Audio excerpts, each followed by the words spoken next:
Bonjour à toutes et bonjour à tous. Soyez les bienvenus sur les épaules des géants, l'événement scientifique de cette rentrée au Havre.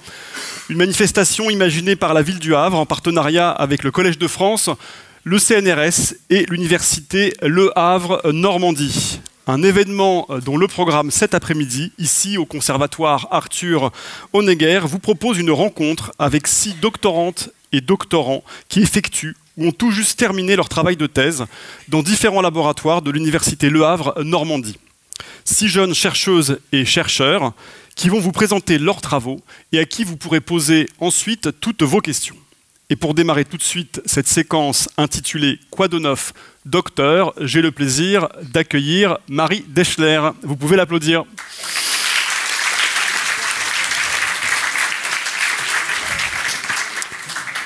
Marie Deschler, bonjour.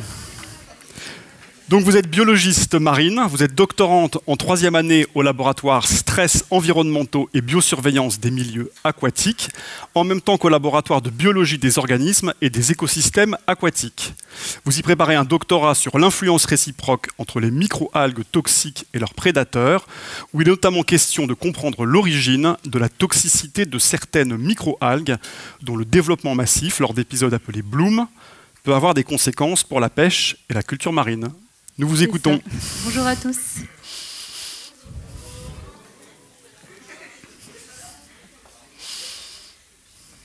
Donc bonjour à tous. Je vais vous présenter mes travaux de recherche. Donc peut-être que si je vous dis algues, vous allez penser à celles qui recouvrent les plages et qui nous embêtent un peu au moment de mettre notre serviette, ou encore les choses un peu gluantes qui nous touchent les pieds quand on est en train de nager. Comme vous pouvez voir sur cet article, les plages de Ouistreham qui ont été complètement envahies par les algues. Mais moi, je vais vous parler d'un autre type d'algues, des algues beaucoup plus petites qu'on n'arrive même pas à voir à l'œil nu. On les appelle les microalgues. Ces organismes, ils peuvent quand même être visibles quand on a une multiplication très importante dans l'eau, et on appelle ça un bloom. Et quand ces quantités sont tellement élevées, l'eau, elle va pouvoir se colorer, elle va pouvoir devenir rouge, verte ou encore marron. C'est ce qui s'est passé le mois dernier au Havre. Peut-être que certains d'entre vous ont été témoins de ce phénomène. L'eau à la plage et dans les bassins du commerce est devenue marron. Des mauvaises odeurs s'en dégageaient et des poissons morts flottaient à la surface. Donc, qu'est-ce qui était à l'origine de cette situation un peu inquiétante ? En fait, les responsables, c'était 2 microalgues qui se sont développées dans l'eau, et donc pendant le bloom, les quantités d'oxygène dans l'eau ont chuté et les poissons sont morts à cause de ça. Mais malgré les mauvaises odeurs qui s'en dégageaient, la baignade n'était pas dangereuse pour l'homme. Il y a donc des microalgues non toxiques et des microalgues toxiques. C'est le cas de l'espèce sur laquelle moi je travaille. Elle s'appelle Pseudonychia. Et pourquoi est-ce que cette espèce est dite toxique ? Parce qu'elle va produire une substance dangereuse qui va pouvoir poser des problèmes. Donc, quel genre de problèmes ? Plusieurs. Le premier, en se développant, la microalgue, elle va être filtrée par les moules, les huîtres et les coquilles Saint-Jacques. Ces coquillages vont stocker la toxine et nous, quand on va la manger, elle va nous rendre malades. Ces coquillages vont pouvoir nous rendre malades avec comme symptômes des étourdissements, des vomissements, et parfois, très rarement, ça peut aller jusqu'à la mort. Après, je vous rassure, les niveaux de toxines dans les coquillages ici sont surveillés en France, et quand on achète des coquillages en poissonnerie ou qu'on en mange au restaurant, on ne peut pas en mourir, ce n'est pas dangereux. En plus de ça, elle va donc pouvoir avoir aussi des impacts économiques. Parce qu'on sait qu'ici en Normandie, la pêche à la coquille Saint-Jacques, c'est très important. On est une des premières régions pour cette pêche en particulier. Et en plus de tout ça, elle va aussi pouvoir avoir des impacts écologiques avec des mortalités d'oiseaux et de mammifères marins. Donc comment c'est possible ? Comment ces oiseaux et ces mammifères vont mourir à cause de cette petite algue ? Et bien, si je vous dis que c'est la faute de Monsieur Plancton, peut-être que certains d'entre vous ont eu la chance de regarder le dessin animé Bob l'éponge et qui se souviennent de ce petit personnage. Alors en fait, Monsieur Plancton, c'est un copépode. Et les copépodes, ils vont manger les microalgues. Donc reprenons. Les microalgues sont mangées par les copépodes. Les copépodes sont mangés par les poissons et les poissons sont mangés par les oiseaux et les mammifères marins qui, eux, vont être impactés par ça. Donc là, ce que je suis en train de vous montrer, c'est uniquement par une relation proie-prédateur, c'est-à-dire qui mange qui, on voit le voyage que fait cette toxine dans la chaîne alimentaire. Et on comprend mieux comment une petite algue qui n'a l'air de rien comme ça peut poser autant de problèmes. On voit aussi autre chose. On voit l'importance des copépodes, ces petits crustacés qui, en mangeant les microalgues, vont contribuer à l'entrée de la toxine dans la chaîne alimentaire. Et moi, je travaille là-dessus. Je travaille sur les microalgues et sur les copépodes. Il faut savoir autre chose. Les quantités de toxines au sein de ces microalgues, ce n'est pas quelque chose de constant. Ça peut bouger, ça peut augmenter, ça peut diminuer.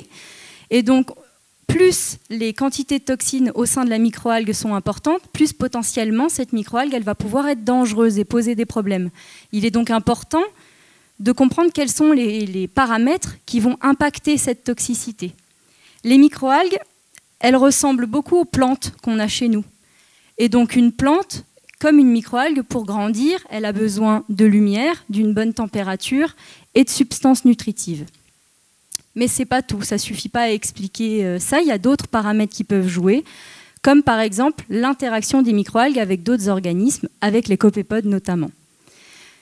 Si je vous dis que la présence de l'un peut impacter l'autre, cela sous-entend que peut-être on a une communication entre les deux. Et dans l'eau, pour pouvoir parler, eh ben, on échange des substances.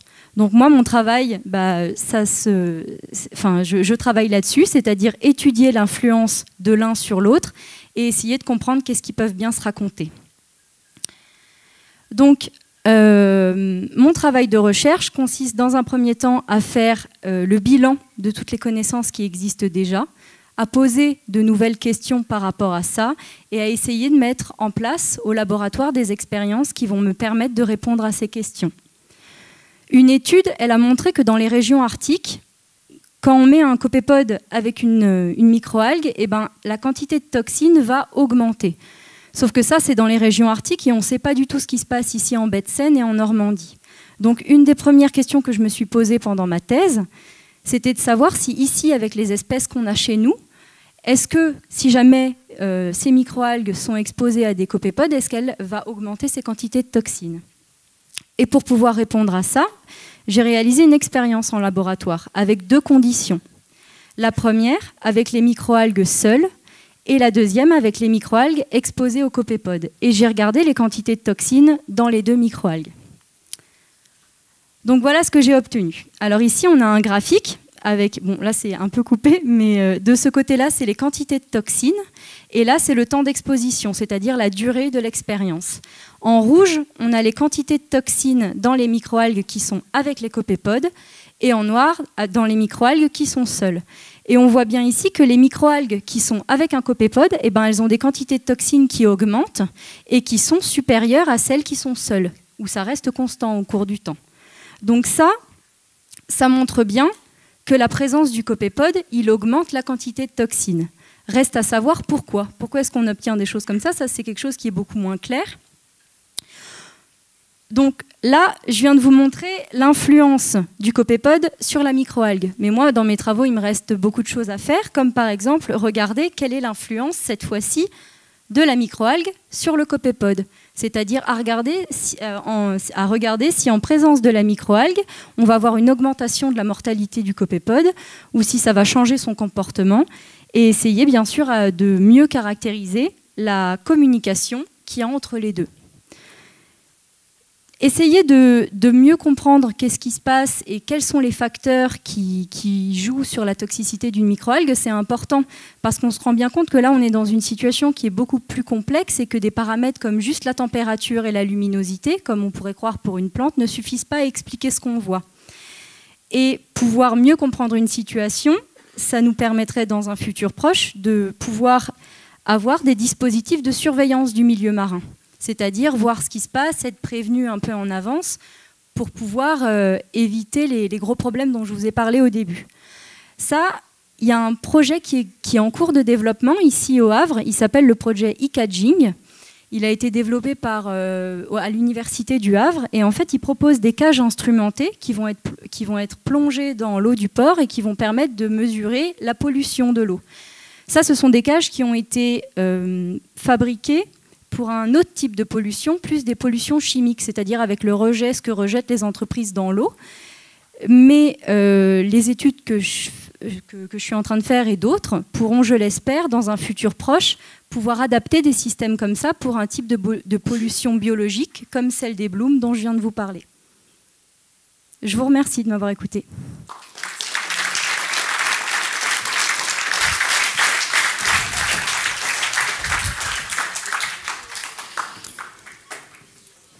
Marie Deschler qui va rester avec nous pour quelques minutes et qui va répondre à vos questions. N'hésitez pas à lui en poser.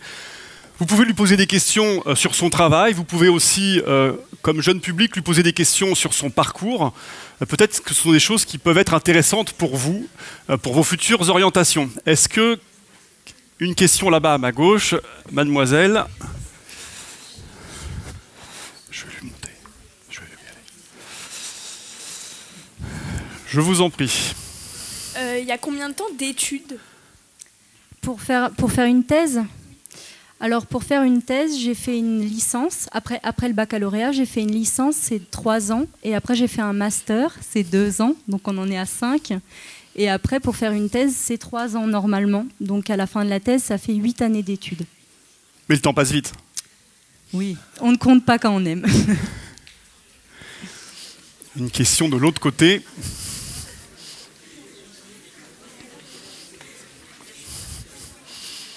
Donc, mademoiselle ici, et ensuite monsieur. Vous avez travaillé avec beaucoup de personnes pour ce projet?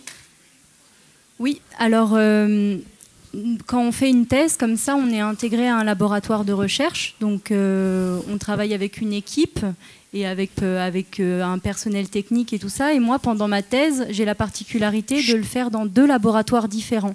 C'est-à-dire que j'ai fait la moitié de ma thèse à Caen et la moitié de ma thèse au Havre. Donc ça augmente encore le nombre de personnes avec qui je travaille. Mais quand on fait une thèse, comme ça, c'est pas un travail seul. On est intégré à une équipe qui nous aide pour travailler.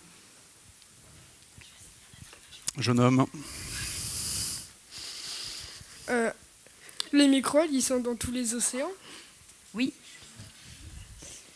S'il vous plaît, mademoiselle. Alors oui, on peut trouver des microalgues dans tous les océans, pas les mêmes. Et le problème dont je vous ai parlé, il est déjà présent dans beaucoup de régions du monde.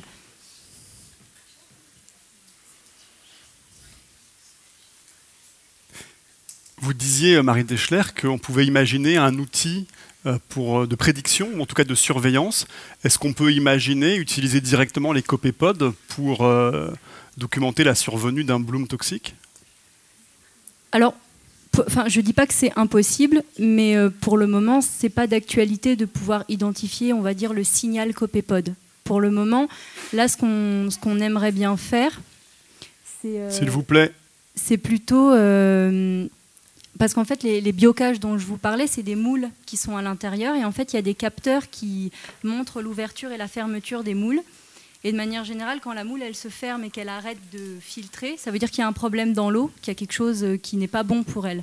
Et donc là, en fait, ce ne serait pas un signal copépode qu'on voudrait identifier, mais plutôt un signal de la fermeture des organismes qu'il y a à l'intérieur suite à la survenue de l'algue, mais pas du copépode.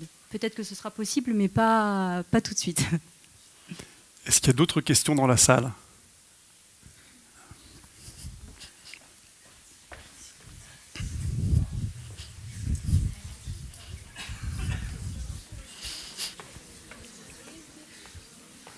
Merci. Comment avez-vous trouvé ce que vous voulez faire plus tard ? Alors ça, c'est une question très difficile. Il y en a qui savent très tôt ce qu'ils veulent faire. Moi, ce que je savais, c'est que je voulais travailler sur l'océan et sur la mer. Et après, je me suis orientée là-dessus. J'ai fait des études de biologie de manière générale au niveau de l'océan, de biologie marine. Mais en fait, c'est au niveau de mon stage, parce qu'en fait, quand peut-être tu vas faire un master, tu vas faire des stages en laboratoire pendant plusieurs mois, où tu vas choisir un sujet, et c'est pendant que j'ai fait ce stage-là que je me suis dit que je voulais continuer à travailler là-dessus et que ce sujet m'intéressait tellement que je voulais consacrer 3 ans à travailler uniquement sur ce sujet-là.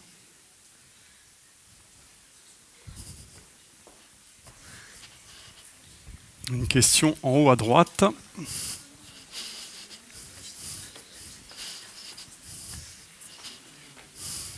Je vous en prie. Est-ce que vous savez de quoi ils se nourrissent précisément? Les microalgues? Les microalgues?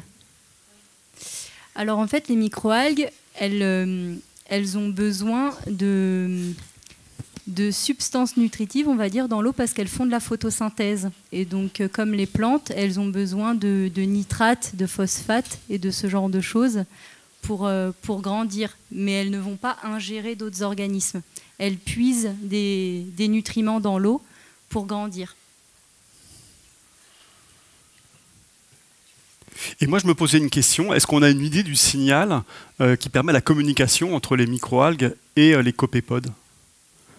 Alors en fait, au niveau des algues, non. Mais au niveau des copépodes, oui, on a déjà identifié des molécules qu'on appelle des copépodamides. Et on sait que ça, c'est ce que les copépodes ils émettent dans l'eau. Et que ce signal-là, lui, il est capté par l'algue. Mais par contre, on ne sait pas ce que l'algue, elle rejette dans le milieu. Une question là-bas.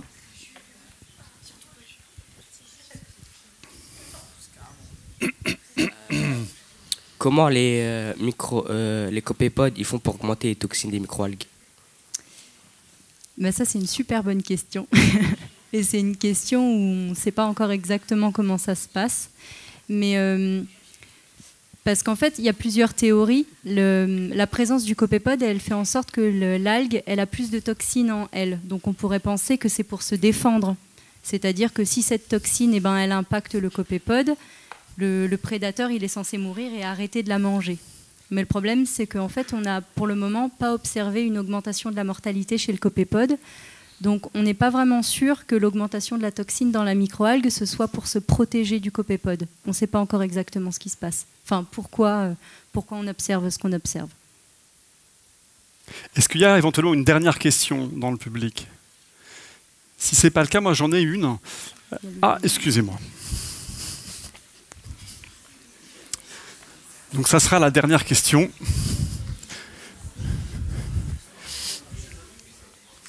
Je vous en prie. Vous nous avez dit que les copépodes augmentaient la toxine avec les algues. Mais pourquoi est-ce qu'on n'éradiquerait pas les copépodes? Ah. Pourquoi est-ce qu'on ne tue pas toutes les petites bêtes qui nous dérangent? Eh bien, parce que, tu vois, tout à l'heure, j'ai parlé de chaîne alimentaire. Et en fait, les copépodes, comme les algues, eh ben, elles ont leur place dans cette chaîne alimentaire. Et en fait, si toi, tu éradiques tous les copépodes, comment ils vont faire tous les organismes qui se nourrissent des copépodes? Parce qu'en fait, il faut imaginer comme tu as les microalgues, après les copépodes, et après, tu as ceux qui mangent, tous ceux qui sont au-dessus. Et si toi, tu enlèves un maillon, tu déséquilibres tout ce qui se passe. Donc, ce n'est pas forcément une solution en soi, mais il y a beaucoup de personnes qui posent cette question-là. Merci Marie Deschler. Eh ben, merci à vous. Vous pouvez l'applaudir encore une fois.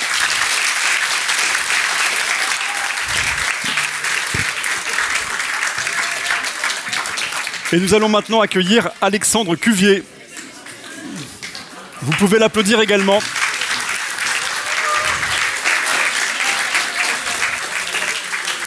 Bonjour Alexandre Cuvier. Bonjour. Vous êtes doctorant en géographie au laboratoire Identité et différenciation de l'espace, de l'environnement et des sociétés. Et vous y préparez une thèse sur le thème « La Smart City au service du bien-être territorial, la problématique havraise ». La ville intelligente, est-ce une bonne idée? Oui, non, comment, pourquoi? Ce sont ces questions qui motivent vos travaux de recherche et vous allez nous l'expliquer maintenant. Alexandre Cuvier. Bonjour. Alors bonjour à tous. Alors comme vous le savez peut-être, il y a différentes catégories de sciences. Pour ma part, je fais ce qu'on appelle de la science humaine et sociale. Je fais de la géographie. Donc je suis géographe urbaniste. Alors je sais que des fois quand on est au collège ou à l'école primaire, on n'a pas l'imaginaire de penser, l'imagination de penser que la géographie, la sociologie ou ce type de discipline sont des sciences, mais il est bon de temps en temps de le rappeler. Du coup, alors les géographes, c'est pas forcément des personnes qui vont passer leur temps à apprendre toutes les capitales, les régions du monde, etc., comme peut-être on vous impose de le faire. C'est des personnes dont les connaissances vont être, les connaissances sur la Terre, le paysage et les hommes vont être utiles dans beaucoup d'autres disciplines, donc l'aménagement, l'économie, sociologie, etc., etc., avec des études qui peuvent avoir des échelles vraiment différentes. Par exemple, on peut faire des études à l'échelle mondiale, à l'échelle continentale, à l'échelle d'un pays, d'une région, et pour ma part, ce qui est ma spécialité, à l'échelle d'une ville. Et je travaille sur une ville que normalement vous connaissez tous ici, puisque vous y êtes. Je fais une thèse et je travaille sur le Havre. Alors, depuis 2005, il y a un nouveau concept qui est né. C'est ce qu'on appelle la ville intelligente. Donc le titre en anglais, Smart City, mais on essaie de le franciser et de le rendre un peu plus accessible. Et donc on essaie de donner de plus en plus le terme ville intelligente. D'ailleurs, au Havre, il y a un programme qui s'appelle Ville intelligente et portuaire, qui est porté par la municipalité depuis 2019. Je vous ai donné une définition de la ville intelligente, sachant que la définition, il y a encore débat dans les scientifiques, et il y a environ une vingtaine de définitions en anglais, et il n'y a pas encore de définition unanime. Je vous en ai mis une quand même donc je vous la lis. La ville intelligente est un concept de développement urbain. Il s'agit d'améliorer la qualité de vie des citadins en rendant la ville plus adaptive et efficace à l'aide de nouvelles technologies qui s'appuient sur un écosystème d'objets et de services. Alors c'est vraiment multidimensionnel. Ça va s'appliquer à beaucoup de dimensions de la ville. L'infrastructure, donc dans les infrastructures, vous avez les bâtiments, les mobiliers urbains, etc. Les réseaux, vous avez l'électricité, l'eau, le gaz, et sans doute votre préféré, Internet. Dans les transports, vous avez la voirie, les routes, les voitures. On travaille aussi sur les voitures autonomes, voitures électriques, transports en commun, tramway, etc. Vélo, e-service et e-administration, mais on ne va pas parler de ça aujourd'hui. Je vous ai mis en gras, c'est pas grave, je vous ai mis en gras les deux termes les plus importants de la définition. Qualité de vie et nouvelle technologie, qui est en fait ma question de recherche. Est-ce que la nouvelle technologie améliore la qualité de vie des habitants? J'ai déjà eu une réponse. C'est des sciences humaines, donc c'est des sciences à débat. Vous avez mon terrain, du coup vous pouvez même formuler la question complète. Est-ce que les nouvelles technologies améliorent la qualité de vie au Havre? Pour l'imager, comme je vous ai dit que c'était multidimensionnel, je ne pouvais pas le faire en quelques minutes, du coup j'ai choisi un exemple. Un exemple que normalement vous n'avez pas pu rater, les trottinettes électriques accessibles en ville. Qui a déjà utilisé une seule fois une trottinette électrique? Ok, merci. Alors, pour répondre à cette question, en sciences humaines et sociales, on a tendance, pas forcément tous, mais on essaie de répondre par plusieurs techniques. Alors, il y en a deux particulières. Donc, une technique qui consiste à observer les faits dits objectifs. Un fait objectif, c'est par exemple le ciel est bleu. Vous ne pouvez pas vraiment me dire que le ciel n'est pas bleu, sauf quand il ne fait pas beau, évidemment. L'autre, c'est tout ce qui est lié au subjectif. Donc là, c'est par exemple, je vais dire, j'aime la couleur du ciel parce qu'il est bleu, mais par exemple, Marie pourra me dire, moi, le bleu, j'aime pas trop. Du coup, si on en revient aux faits, les trottinettes au Havre, à savoir que ça a été un énorme succès, ça l'est toujours. Et je ne sais pas si vous le savez, mais au Havre, on avait, en tout cas au début, un peu moins maintenant, mais c'est toujours élevé, le plus fort taux d'utilisation des trottinettes au monde, devant Dubaï, devant Paris, devant New York. Ce qui veut dire que la ville du Havre, pour les trottinettes, c'est une ville potentiellement adaptée, etc. Nous, notre métier, c'est aussi de savoir pourquoi au Havre, ça fonctionne bien. Autre fait qu'on doit prendre en compte, on ne prend pas que les faits positifs, c'est aussi un dispositif dangereux. On a eu cet été le premier mort, malheureusement, un jeune de 20 ans qui est décédé cet été d'un accident, et je vous l'ai mis pour info, celui-ci c'est hier. Hier, il y a eu un accident à 50 mètres d'ici. Deuxième partie, je vous ai dit qu'on allait étudier les faits, on étudie un peu l'après, je vous ai fait un petit résumé, et on étudie aussi la subjectivité des habitants. Comment on fait ça? On leur pose finalement la question, on pose des questionnaires, des entretiens, on leur demande leur avis.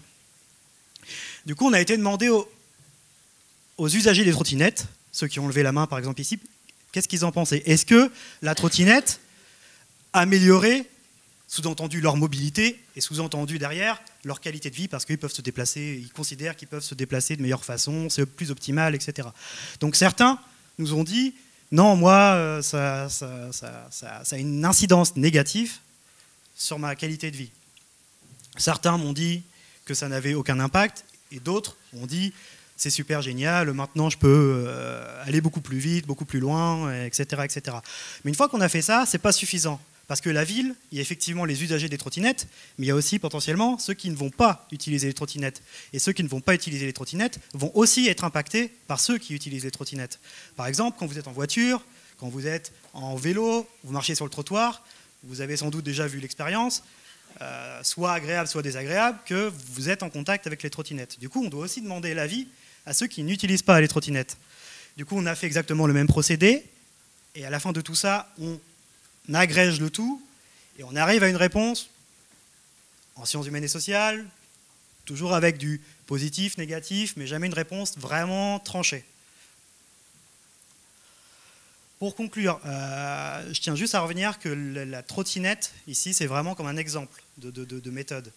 Mais on peut appliquer ça à toutes les nouvelles technologies urbaines que vous pouvez voir en ville, qu'on est obligé de mélanger l'effet objectif qu'on peut compter finalement et l'effet subjectif qu'on peut aussi compter via d'autres procédés, transformés un peu en mathématiques. Et enfin, on ne prétend pas spécialement apporter une solution parfaite. Par exemple, je ne prétends pas apporter la solution de dire « oui, les trottinettes, c'est génial, il en faut partout » ou « il faut les abandonner, les bannir ». Nous, notre métier, c'est de faire en sorte que, de minimiser les effets négatifs et de maximiser les effets positifs. Merci de m'avoir écouté. Merci Alexandre Cuvier.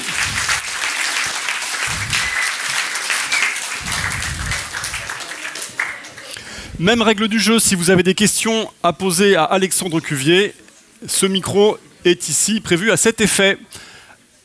Qui souhaite poser la première question ?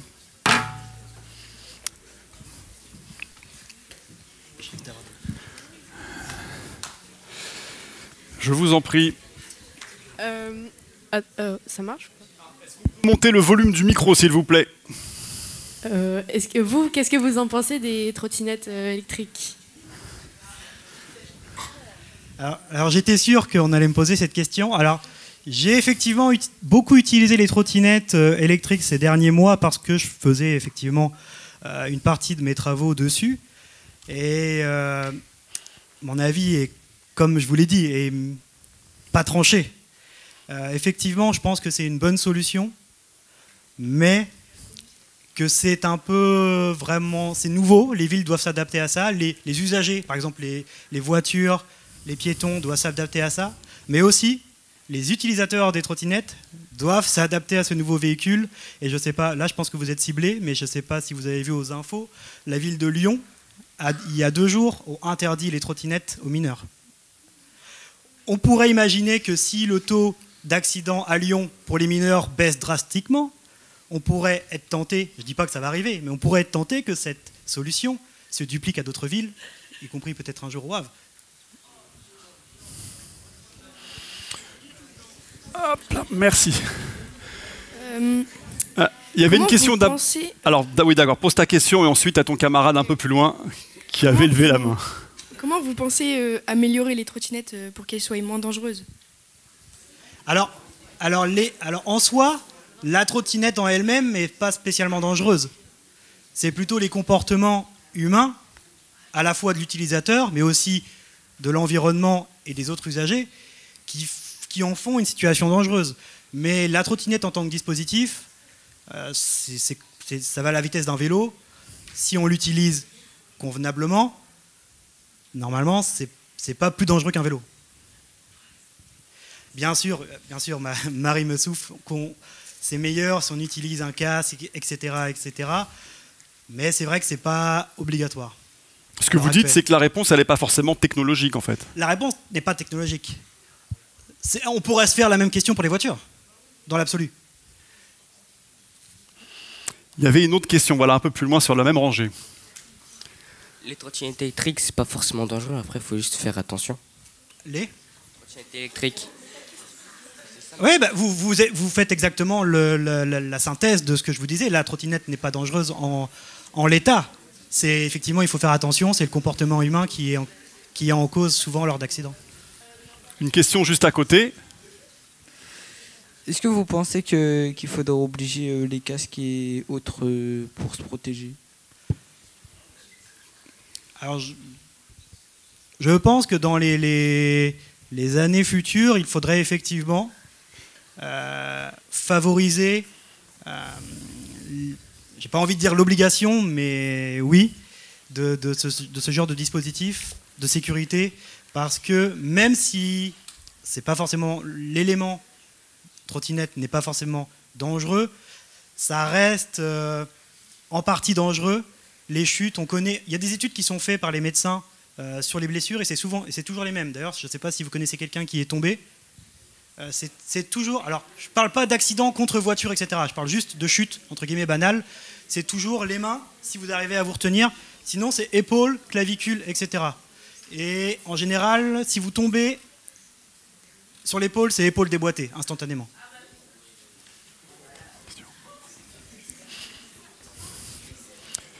Étant à 25 km/h, ce qui est normalement la limite. Allez-y, je vous en prie. Ok. Chut, s'il vous plaît, un peu de silence. Il y a une de vos camarades qui va poser une question, qu'on puisse l'entendre. Est-ce que vous pensez qu'il faudrait ajouter plus de trottinettes électriques dans les villes? Dans les villes ou au Havre spécifiquement? Au Havre. Parce que vous avez une arrière-pensée? Est-ce que vous trouvez qu'il n'y en a pas assez, peut-être? Alors, est-ce que je trouve qu'il n'y en a pas assez? Alors, moi, personnellement, j'ai vécu l'expérience en ville, qu'on appelle ville basse, ville centre. Je trouve que les trottinettes sont assez bien réparties. Il y a eu quand même un échange de bons procédés entre la municipalité, l'intercommunalité et Lime, qui est l'opérateur.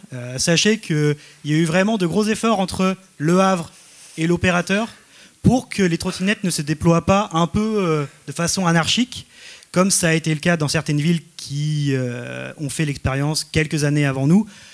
Leur expérience, justement, de façon un peu anarchique, a permis au Havre, par exemple, de faire en sorte que ça se passe mieux. En mettant, par exemple, des parkings. Dans les premières villes, il n'y avait pas de parking. On pouvait laisser la trottinette n'importe où, sur le trottoir, etc. Maintenant, au Havre, vous êtes obligé de la laisser sur un parking.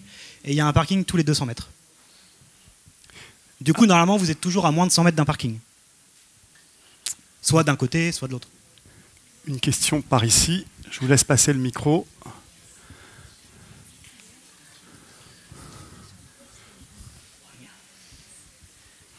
Moi, j'utilise des trottinettes tous les jours. Et le truc, c'est qu'il y a des voitures qui me dissuadent parce que je suis sur une piste cyclable.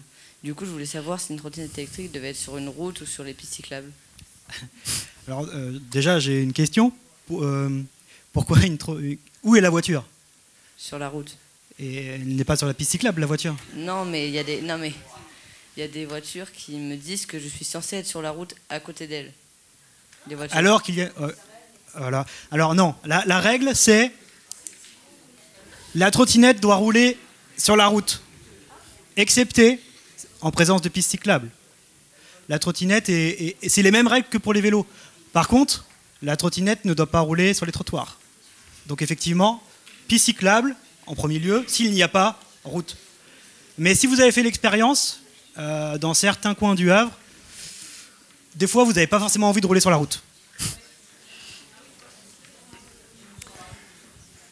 S'il n'y a plus de questions, éventuellement j'en ai une. Est-ce qu'il y a d'autres questions dans la salle? Parce qu'on vous a posé beaucoup de questions en vous demandant votre avis. Moi, je voudrais savoir, est-ce que les résultats de travaux comme celui-là, ils sont ensuite utilisés par les politiques, les décideurs, pour améliorer la qualité de service, comme par exemple sur les trottinettes ou tout ce qui concerne donc, cette ville connectée ou ville intelligente? Alors, oui, on l'espère. C'est pour ça qu'on travaille.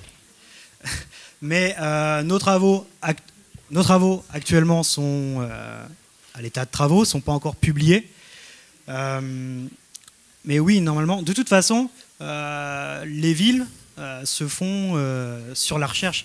Là, par exemple, le fait, comme je l'ai dit tout à l'heure, de rajouter des parkings, c'est suite aux recherches. Le fait de développer tout simplement les trottinettes, c'est suite aux recherches. C'est tout simplement aussi pour désengorger les centres-villes, retirer, c'est toujours la même optique, c'est de retirer de plus en plus de voitures. Du coup, on fait place aux nouveaux modes de transport. Et on peut imaginer qu'effectivement, pour rebondir à une des questions qui a été citée, de savoir s'il allait y avoir plus de trottinettes dans le futur. Alors, je pense que dans le futur, effectivement, il y aura de plus en plus de ce type de transport, trottinettes ou quelque chose qu'on n'a pas encore inventé, ou tout simplement vélo, et de moins en moins de voitures, en tout cas pour les villes les plus centres. Et c'est ce que les recherches qu'on mène tendent à indiquer comme direction. À indiquer, voilà. S'il n'y a plus de questions, alors il y a une question là, et pendant que je me déplace avec le micro, je vous pose, si vous en êtes d'accord, est-ce que vous voulez bien leur dire quelques mots de votre parcours? Parce que je pense qu'il est toujours intéressant pour des jeunes d'entendre des parcours. Vous êtes sûr? Oui, plus particulièrement le vôtre me semble vraiment intéressant. Okay. Pour des jeunes qui ne sauraient pas exactement quoi faire, dans quel ordre faire les choses, je trouve que c'est vraiment instructif. Ok, alors vous êtes en quelle classe approximativement? Ok. Ok. Donc ce sont des collégiens. Du coup, je pars à 3e. Ok. Alors, en 3e, quand j'étais en 3e, malheureusement, j'étais un petit peu indiscipliné. Et du coup, attendez. Je savais qu'il fallait pas lancer sur ce. Et du coup, malheureusement, j'ai pas eu l'occasion d'avoir une orientation en seconde générale à l'époque. Du coup, on m'a un peu forcé à faire une orientation qu'on appelle professionnelle en BEP comptabilité secrétariat, ce qui était un peu par dépit. Et donc, BEP que j'ai eu, etc. Après, je me suis réorienté dans ce qu'on appelle les classes d'adaptation à l'époque, donc première STG. Puis ensuite, comme j'avais fait un BEP et que j'avais fait une classe d'adaptation, on me disait que je ne devais pas aller à la fac parce que je n'allais pas y arriver. Du coup, j'ai fait un BTS dans mon lycée. Un peu pareil, sous le BTS technico-commercial, que j'ai eu. Et après, je me suis inséré sur le marché du travail quand j'avais 22 ans, etc. Du coup, j'ai commencé à faire de la vente, vu que j'avais les diplômes pour. Et au bout de 3 mois, j'étais pas loin de grosses déprimes, etc. Parce que c'était pas... J'ai senti que c'était pas du tout ce qui m'allait dans la vie, etc. Du coup, j'ai tout arrêté. Et l'année d'après, du coup, à 23 ans, j'ai repris en première année de fac, malgré tout ce que j'avais entendu de certains profs à l'époque, etc. Du coup, première année de fac, licence AES, administration économique. En gros, c'est éco-droit, pour simplifier. Après, master de géo. Et après, doctorat. Du coup, effectivement, si on en parle du point de vue statistique, de BEP à doctorat, c'est très rare. Mais pas, je ne dis pas que c'est grâce à moi. Je pense que c'est des fois à cause du système qui fait que on dit aux élèves, sans doute votre cas en 3e, non, tu ne peux pas aller faire ça. Ou ça a été le cas après le bac, non, tu ne peux pas aller faire ça. Alors que des fois, certaines notes le sont juste du fait peut-être d'un désintérêt pour certaines disciplines. Et une fois qu'on est vraiment dans ce qui nous plaît, ça permet de s'épanouir et on permet d'aller plus loin. Du coup, effectivement, j'ai passé toute ma vie à l'école, malgré mon âge maintenant de 31 ans. Merci pour ce témoignage. Il y a encore une dernière question là. Oui, excusez-moi. Est-ce que vous avez envisagé de faire passer une sorte de permis trottinette pour justement les utilisateurs, pour qu'il y ait moins de dangers? Alors, c'est une question un peu politique. Des politiques pourraient proposer ce genre d'activité, effectivement. Et en général, les politiques, quand ils proposent quelque chose, alors en général, des fois, pour pas s'appuyer sur des travaux de recherche. Donc, C'est pas mon cas, je propose pas spécialement Moi, je suis géographe, du coup, je propose pas spécialement de réponses un peu juridiques. Je propose des réponses plus d'aménagement, etc. Donc d'augmenter potentiellement les pistes cyclables, de les sécuriser, etc. Mais effectivement, c'est quelque chose... je ne serais pas étonné si dans 5 ans, on proposait ce genre de petits... Alors permis, ça serait peut-être pas de petites formations, je ne serais pas spécialement étonné, non. Merci beaucoup Alexandre Cuvier. Vous pouvez l'applaudir encore. Et j'invite maintenant Charbel Aoko à nous rejoindre sur la scène. Vous pouvez également l'applaudir. Charbel Aoko.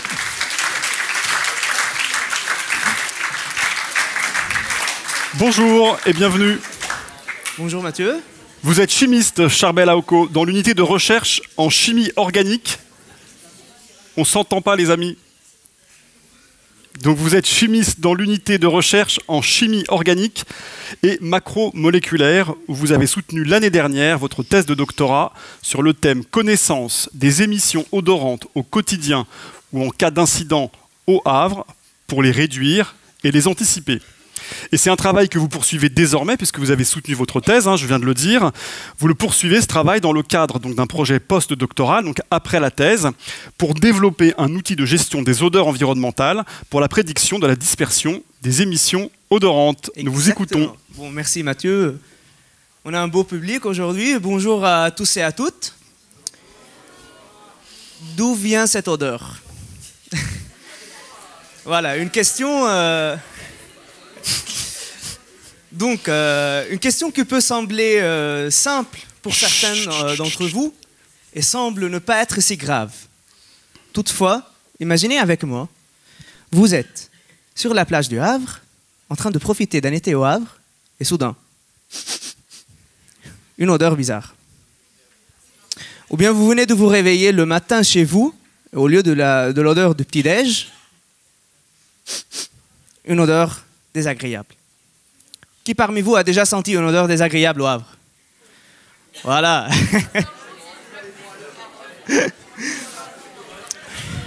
Exactement. Donc vous savez, vous avez une idée à quel point ça peut être gênant. Surtout si ça se répète souvent.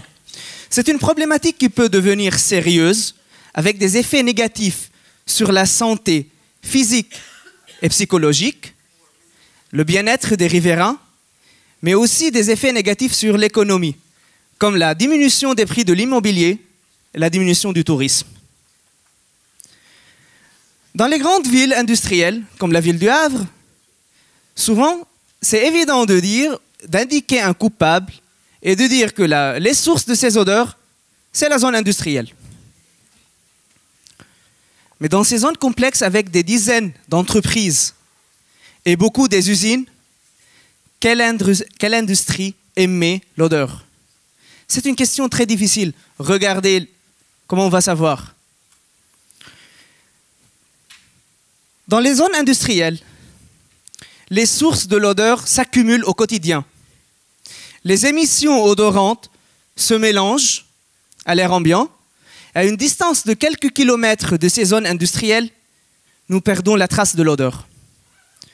Par exemple, nous avons une usine A et une usine B qui émettent toutes les deux des émissions odorantes différentes. Alors, quelle odeur vont les gens sentir? A? B? On ne sait pas. Peut-être C, exactement, mais on ne sait pas. Ce n'est pas une question facile. C'est pour cela, avant de parler d'une réduction des émissions odorantes, afin de bien identifier les sources, il faut comprendre comment ces odeurs interagissent entre elles pour qu'on puisse dire « c'est ça la source de l'odeur ». Et c'est ici où je m'interviens. Une partie de mon travail en tant que chercheur, c'est répondre à cette question. Donc quand j'ai commencé ma recherche, j'ai réalisé que le problème des odeurs dans les grandes villes industrielles comme Le Havre, ce n'est pas seulement les émissions quotidiennes, mais c'est aussi les incidents industriels. Lors d'un incident industriel, des produits chimiques qui sont odorants, qui peuvent être libérés, et ça va atteindre les riverains. Alors on parle d'une nouvelle odeur qui s'ajoute. Et donc, je me suis trouvé devant deux scénarios. Une odeur quotidienne et des odeurs incidentelles. Et pour répondre à ce défi, j'ai conçu une méthode de 3 étapes. La première, lister les candidats potentiels. Les odeurs quotidiennes habituelles à la ville du Havre sont déjà connues de l'Observatoire de l'air normand, à Pont-Normandie. Je n'en suis pas vraiment soucié. Mais pour les odeurs incidentelles, il m'a fallu de l'aide des industriels du Havre. Derrière chaque odeur incidentelle, une molécule potentiellement émise. Alors j'ai récupéré une liste des produits chimiques stockés ou produits lors des processus chimiques et qui peuvent être libérés incidentellement de Havre. Et c'était une liste de 80 produits chimiques. Après, deuxième étape, bâtir leur profil. Des experts en analyse sensorielle m'ont aidé à décrire en toute objectivité l'odeur de chacun des produits de ma liste. Par exemple, la molécule A qui sent l'odeur de brûlé, molécule B qui sent l'odeur de gaz. Une fois j'ai appris les profils olfactifs des différents produits qui peuvent être libérés incidentellement, et connaissant déjà les profils olfactifs des émissions du Havre, je suis passé à la troisième et la dernière étape, la rencontre. Ça peut vous sembler rigolo, mais les relations entre les odeurs et les interactions ressemblent aux interactions entre les êtres humains. Eh oui, il y en a certains, par exemple, qui dominent les autres. Elles les masquent et on ne les sent plus. Par exemple, si je mélange A et B, et si A domine B, nous n'allons sentir que l'odeur de brûlé. Il y en a certaines qui vont avoir une relation équilibrée où se mêlent harmonieusement l'odeur de brûlé et de gaz. Et pour certains, ce sont des profils non compatibles. Et alors, chacun part de son côté. En réalité, ce n'est pas simple de prédire ces relations. Donc, ce que j'ai fait, j'ai mélangé ces composés 2 à 2, à 3 ou à 4, et j'ai observé leur comportement ensemble.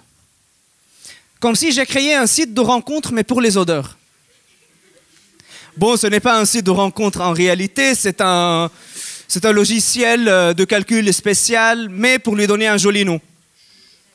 J'ai noté mes observations sur le site de rencontre et j'ai obtenu une formule qui permet de dire qui va avec qui domine qui et qui est indépendant de qui. Par exemple, l'odeur de brûlé, elle domine l'odeur de gaz. Ainsi, j'ai créé une méthode, si vous voulez, qui me permet de prédire les interactions entre les différentes émissions quotidiennes pour savoir si l'odeur, elle vient de l'usine A, de l'usine B ou bien de leur mélange.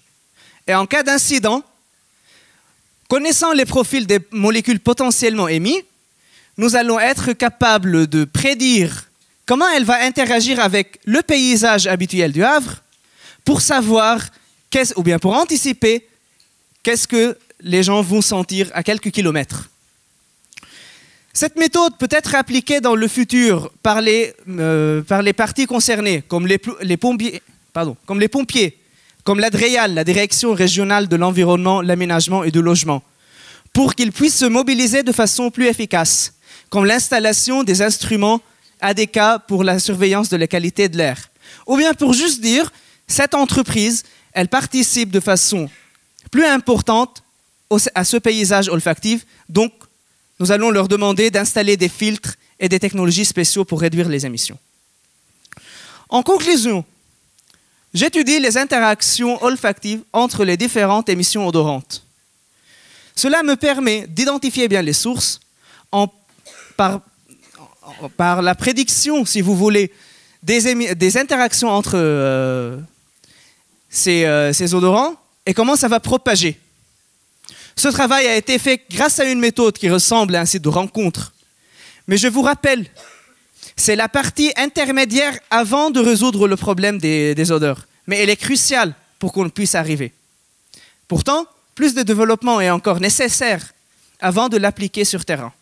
Ainsi, dans le futur, nous allons être capables d'indiquer les sources, de les traiter pour que vous puissiez passer un été au Havre et vivre au Havre sans avoir besoin de boucher les nez.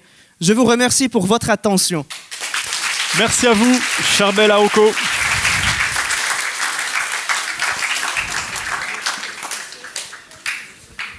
Et nous allons pouvoir prolonger sur ce sujet des odeurs au Havre avec les questions, vos questions dans le public. Qui veut poser la première question à Charbel Aoko? Alors le temps que vous... Ah, là-bas, deux questions. Je crois que c'est en haut que la première main s'est levée. Et ensuite, il y aura deux questions un peu plus bas, du même côté. La main appartenait à... par là-bas. Bonjour. Bonjour. Combien de types d'odeurs avez-vous déterminé? Pardon, en fait... Combien de types d'odeurs avez-vous déterminé? Alors... Sur celles que vous avez travaillé, enfin, sur lesquelles vous avez travaillé. Donc, nous avons travaillé sur, pour le profil incidentel, c'était 44 molécules chimiques. Pour le quotidien, je vous assure, il y en a des milliers et des milliers des molécules. Donc nous avons choisi, si vous voulez, une molécule référence de leur odeur et nous avons travaillé sur ces molécules parce que travailler avec milliers, c'est un peu compliqué, surtout en mélange. D'accord, merci. Alors, oui, on va prendre la question sur ce rang et j'oublie pas qu'il y avait deux questions à suivre devant. Pourquoi vous avez eu l'idée de travailler sur les odeurs? Donc, c'est un sujet qui sort, ce n'est pas juste la chimie, c'est aussi, il y a la partie sensorielle, où on va sentir, on va décrire les odeurs. De un, j'ai trouvé le sujet, il est original, parce que c'est l'un des sens qu'on n'utilise pas souvent. On se concentre sur le fait de voir, goûter, toucher, mais souvent on ne parle pas trop de l'odeur. Donc ça m'a intrigué. Aussi, c'est un sujet qui devient de plus en plus une problématique dans les villes où on a vraiment des odeurs. Donc ce sujet était si important que la ville de Havre a financé, avait intérêt de l'étudier, parce que c'est un sujet environnemental qui devient très important de nos jours. Alors où étaient les mains qui se sont levées tout à l'heure? Dans cette zone-là, il y en avait deux, je crois. S'il vous plaît. Faut faire quoi comme type d'études? Donc, à la base, j'ai une licence en chimie générale. Après, j'ai fait un master qui s'appelle analyse industrielle, où nous apprenons comment faire des analyses, comment détecter et dire c'est quoi les quantités des différents produits chimiques. Ce qui était bien adapté pour ce type de sujet où il y en a plein d'analyses, parce qu'il faut savoir quelle molécule existe et c'est quoi son odeur. Donc voilà. Et c'est un domaine de chimie, si vous voulez. Question par ici. Combien de temps ça prend à peu près de travailler sur une odeur? Alors, de point de vue sensoriel, donc on va juste sentir la molécule et dire qu'est-ce que ça sent, ça peut prendre une semaine. Parce que il faut déjà en fait entraîner un panel, c'est-à-dire un groupe des personnes qui sont spécialistes dans ça. Il ne faut pas leur demander chaque heure de faire ça parce que c'est fatigant. Donc 2 fois par semaine. Et voilà, donc finalement ça prend une semaine. Et ce que vous voulez dire, c'est que la définition de l'odeur, elle est le résultat de ce qu'auront dit l'ensemble des gens du panel, qui peut-être ne seront pas tous d'accord entre eux, et vous faites une sorte de moyenne ou de synthèse. Exactement, c'est exactement ça. Et ça, c'est sur un seul type d'odeur. Donc sur plus, on essaye d'accélérer les choses, parce que 40 molécules, ça prend 40 semaines, ça fait 1 an, donc c'est un peu trop. Donc on essaie d'accélérer et mettre plus de pression. Voilà. Et pour ce qui est du suivi environnemental, il y a donc un groupe de gens qui sont entraînés pour dire, qui servent de référence. Exactement. Dans la ville de Havre et surtout en Normandie, ce qu'il faut savoir, il y a un réseau de 300 personnes qui sont formées et qui s'entraînent toutes les semaines pour faire comme un réseau des capteurs dispersés sur toute la Normandie et qui sentent les odeurs ambiantes. Ils ramènent ces informations à Atmon Normandie, ils disent qu'est-ce qu'ils ont senti aujourd'hui pour que Atmo Normandie, ils vont aller chercher les sources probables. Donc, est-ce qu'il n'y a pas une main levée par là? Non. C'était une main involontaire.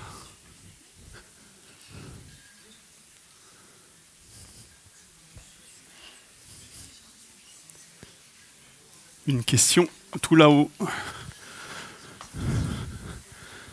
S'il vous plaît. Les 44 molécules, vous les avez trouvées où? En fait, naturellement ou... Alors, en fait, donc ce sont, comme j'ai dit, des molécules stockées ou bien produites lors d'un processus chimique. Lors d'un incident Lubrizol en 2013, il y a eu un décret qui a obligé chaque entreprise chimique de faire une liste de tous les produits qui peuvent être libérés incidentellement. Donc j'ai profité de ça. Après, nous sommes dans un laboratoire de chimie, donc on peut acheter ces molécules dans leur état pur, les préparer dans une solution en les sent. Donc elles sont déjà présentes, stockées ou bien produites dans la zone industrielle du Havre. Et nous, dans les laboratoires de chimie, on peut les acheter dans leur état pur pour les analyser. Y a-t-il encore des questions pour Charbel Aoko? Oui, une question de l'autre côté.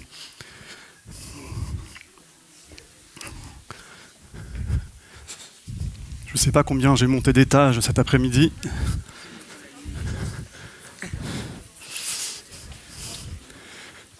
Je vous en prie. Je voulais juste vous demander par rapport donc, à l'odeur que vous essayez de déterminer, est-ce que vous faites un lien avec la toxicité justement de ces différents composés? C'est une très bonne question. Souvent, en fait, une bonne odeur, une mauvaise odeur, c'est un indice de l'être humain. Est-ce qu'il y a un danger de toxicité ou non? En réalité, il n'y a pas de lien. Je vais vous donner un exemple. Vous connaissez tous le CO2. Le CO2, il est toxique, ça crée une asphyxie chez l'être humain, mais en réalité, il n'a pas d'odeur. Pourtant, si je prends une molécule chimique qui s'appelle le propylmercaptan, et ça sent la mort, hein. Elle est forte, c'est très... ça pue. Donc, elle a une odeur très forte et c'est vraiment désagréable. Sauf que c'est une molécule qui n'a aucune toxicité et on le trouve dans la nourriture qu'on mange parfois comme le poireau. C'est une molécule naturelle. Donc, il n'y a pas un lien, même si c'est une odeur qui peut nous dégoûter. S'il n'y a plus de questions, je vous propose d'en rester là. Y a-t-il encore une question? Si ce n'est pas le cas, il me reste à vous remercier encore tous les trois. Vous pouvez les applaudir.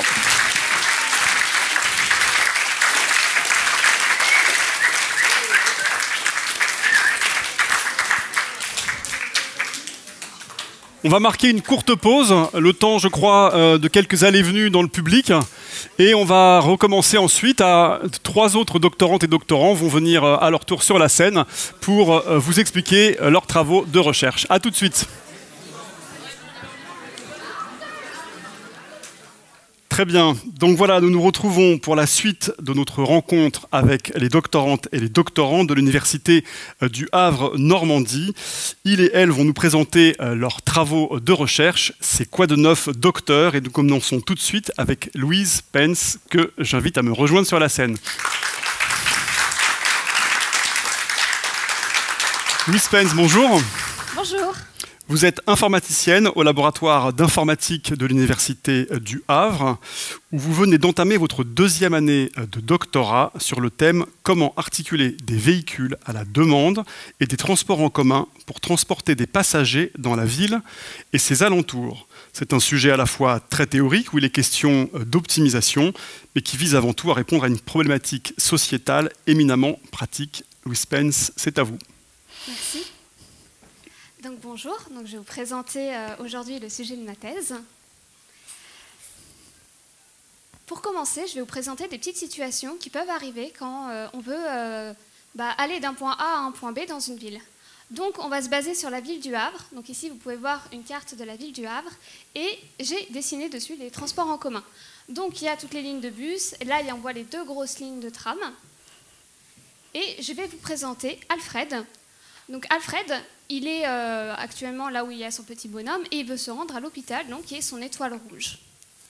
Il est à 10 minutes à pied d'un arrêt de bus, et il ne peut pas trop se déplacer, donc il va être obligé de prendre sa voiture, même s'il n'a pas particulièrement envie. Bertrand, lui, il aimerait bien se rendre à la plage, mais le bus à côté de chez lui est à 10 minutes à pied. Il a 1 heure d'attente parce qu'il y a très peu de bus actuellement, et ses parents ne veulent pas forcément l'emmener en voiture, lui, il n'a pas le permis, du coup, il va devoir rater son rendez-vous. Et la dernière situation, c'est Chloé. Donc Chloé, actuellement, elle est au doc, et elle aimerait bien juste revenir chez elle, mais elle va avoir 3 bus différents pour rentrer chez elle, et du coup, il y aura 2 correspondances et 20 minutes d'attente. Donc on peut se voir dans ces 3 situations qui sont un peu différentes, que c'est assez dur des fois d'utiliser les transports en commun. Et il y a un point commun entre ces 3 situations, c'est qu'ils veulent soit aller, soit partir d'une région rurale. Donc c'est une région qui est un peu en bord de ville, où il y a moins de transports en commun. On remarque que la plupart des lignes de bus ou de tram sont vraiment énormément dans le centre-ville, et plus on s'en éloigne, moins il y a de transport, et plus les fréquences sont faibles. Donc c'est plus dur de se déplacer. Une idée, ça serait d'avoir des véhicules qui sont peut-être un peu plus flexibles. En fait, il y a moins de demandes hors de la ville, et du coup, avec des petits vans, on pourrait transporter ces personnes, mais ça ferait aussi partie du transport en commun, ça serait juste plus flexible. Alors ça existe déjà, je ne sais pas si vous les avez déjà vus, c'est des petits vans, mais qui sont là pour aider les personnes handicapées ou aveugles à se déplacer en ville. Et nous, on aimerait bien l'étendre ça aux régions rurales. Donc ça va être un exemple de ce qu'on peut faire, par exemple, si on a un véhicule à la demande. Donc, c'est des personnes qui veulent vraiment se déplacer de porte à porte, et donc on a ce qu'on appelle des véhicules à la demande. Donc, c'est des véhicules flexibles qui peuvent aller n'importe où et qui n'ont pas forcément des arrêts précis. Donc, on pourrait prendre, par exemple, Alfred en rouge, puis Bertrand en vert. On dépose Alfred à l'hôpital et Bertrand à la plage, et ensuite, on ramène Chloé chez elle. Donc c'est bien parce que ça permet de compenser quelque chose qu'on n'a pas avec les transports fixes. Mais on peut remarquer que c'est un peu dommage parce que finalement le gros problème de ces personnes, c'est qu'ils ont du mal à accéder aux transports en commun. Mais ensuite ils peuvent bien les utiliser. Et on se dit, et finalement on finit par quasiment faire de la concurrence. Donc par exemple, tout ici, il y a une ligne de tram qui est possible pour emmener jusqu'à la plage, qu'on n'utilise pas. Et finalement, avec ces véhicules à la demande qui sont là pour aider les transports en commun, on finit quasiment par faire de la concurrence. Ma thèse, c'est d'utiliser les deux. C'est quelque chose qui se fait encore pas énormément, où il y a quelques cas, mais ce n'est pas généralisé. C'est d'utiliser des véhicules à la demande et des transports en commun. Donc ça, c'est un nouvel exemple de ce qu'on pourrait faire, par exemple, pour transporter. Donc on prend Alfred en rouge, Bertrand en vert, on dépose Alfred à l'hôpital, et là on va déposer Bertrand non pas à la plage, mais on va le déposer à la ligne du B, donc le tram, et le tram va pouvoir directement l'amener à la plage. Et ensuite on va chercher Chloé à la ligne du 5 pour la ramener chez elle. Comme ça, Chloé, elle n'a plus qu'un bus à prendre, elle n'a pas à faire 2 correspondances. Et il y a une chose intéressante aussi, c'est qu'on voit que le véhicule à la demande est resté hors de la ville. Du coup, il n'a pas à rouler au centre-ville, il est vraiment en région rurale, les transports en commun sont bien utilisés. Donc, ça, c'est les données que j'ai. C'est que j'ai un ensemble de demandes, donc de personnes qui veulent se déplacer d'un certain endroit à un certain endroit. J'ai un ensemble de transports en commun, donc des lignes fixes comme les trams et les bus, et j'ai un ensemble de véhicules à la demande. Là, je vous ai fait un exemple avec un seul véhicule à la demande, mais il peut y en avoir plein d'autres, et il peut y avoir beaucoup plus de demandes qui ne vont pas forcément du même endroit au même. Je vais essayer de faire une solution, donc un peu comme ça, donc qui utilise les véhicules à la demande. Donc, qu'est-ce qu'une bonne solution ? Donc il y a 2 facteurs à prendre en compte dans ce problème. Il y a les passagers et il y a la société de transport. Donc les passagers, ils ont des contraintes. Ils veulent pas, ils veulent se déplacer d'une certaine heure à une certaine heure. Ils veulent dire, moi je vais partir de chez moi entre 14h et 14h15 et il va falloir respecter leurs contraintes. Et il y a la société de transport, donc qui ne veut pas dépenser trop de temps sur les véhicules à la demande, qui veut minimiser le temps de trajet. Pour ça, on va tenter de trouver une solution qui minimise le temps de trajet et qui respecte les contraintes des passagers. Comment on va faire ça ? Donc là, on va utiliser l'informatique, puisque je fais une thèse en informatique, et je vais vous présenter une solution informatique qui peut aider à minimiser. On part d'une solution initiale qu'on peut calculer de manière assez stupide. Et vous pouvez voir directement que c'est pas génial, que la voiture à la demande, le véhicule à la demande fait beaucoup de détours assez inutiles, et on pourrait trouver une meilleure solution. Mais au moins, c'est facilement calculable. Maintenant, comment on va réussir à minimiser, enfin, dans mon domaine, on dit optimiser. On va faire une méthode qui s'appelle détruire et reconstruire. En gros, on va détruire une solution pour se retrouver avec une solution partielle, et ensuite on va reconstruire. Comment on détruit? On va enlever des passagers de la solution. On va enlever des demandes. Donc là, par exemple, si j'enlève Alfred en rouge et Chloé en bleu, il me reste plus qu'à transporter Bertrand. Donc Bertrand ne change pas, il était dans la solution à la base, il doit se rendre à la ligne du A, ils seront toujours à la ligne du A, il n'y a pas de changement pour lui. Maintenant que j'ai ma solution partielle, je vais reconstruire. C'est-à-dire que je vais réinsérer et je vais réinsérer au mieux. Donc par exemple, pour Alfred, je le réinsère, je le prends avant Bertrand, et ensuite je le dépose après avoir pris Bertrand, contrairement à ce qui était avant. Donc ça, c'est une petite optimisation. Et vous voyez qu'en détruisant et en reconstruisant, on arrive à optimiser des petites choses comme ça. Et pour Chloé, là, il n'y a rien qui change. On avait la meilleure solution avant, ça reste la même chose. Maintenant, je vais faire une deuxième étape pour que vous compreniez bien. Donc il y a Bertrand qui est dans ma solution, je vais l'enlever et je vais obtenir une solution partielle, c'est-à-dire que Alfred, ça ne change pas, il reste toujours dans ma solution, et Chloé aussi. Maintenant, je vais le réinsérer, et ça, c'est une deuxième petite optimisation qu'on peut faire, c'est qu'au lieu d'amener Bertrand jusqu'à la ligne du A, on l'amène jusqu'à la ligne du B, et on obtient une meilleure solution. Donc, vous pouvez encore voir qu'il y a plein de choses à faire, il y a plein de petits changements à faire. Et ça, c'est une méthode qui est très très utile, parce que quand on a beaucoup de données, quand on a beaucoup de véhicules, quand on a beaucoup de demandes, c'est très dur de traiter à la main, c'est très dur de trouver une bonne solution directement avec juste une méthode. Et du coup, on va faire plein de petites optimisations, et il va y avoir des milliers de destructions et des milliers de reconstructions. Je ne peux pas le faire à la main, du coup je vais demander à mon ordinateur de le faire. Sauf que mon ordinateur est très stupide. Et du coup, il faut que j'arrive à lui expliquer comment détruire une solution et comment la reconstruire. Et c'est tout là-dessus où je vais organiser ma thèse, c'est comment je vais parler à mon ordinateur, qu'est-ce que moi j'estime être une bonne destruction, qu'est-ce que j'estime être une bonne reconstruction, et comment mon ordinateur peut le faire pour obtenir la meilleure solution possible. Merci beaucoup, et n'hésitez pas si vous avez des questions. Louis Spence, peut-être avez-vous des questions à lui poser pour poursuivre sur le même sujet? Je pense que nous avons un micro prévu à cet effet. J'ai peut-être vu une main se lever. Voilà. Monsieur, je vous en prie. Bonjour. Est-ce que la solution ne serait pas le covoiturage, tout simplement? Est-ce que c'est en complément de vos recherches? En fait, c'est une sorte de covoiturage. Pour l'instant, il y a beaucoup de modes. Il y a le covoiturage, il peut y avoir aussi des Uber Van, où on pourrait avoir ce style-là. Mais en fait, on n'a pas vraiment de lien pour l'instant entre des covoiturages et la société de transport en soi.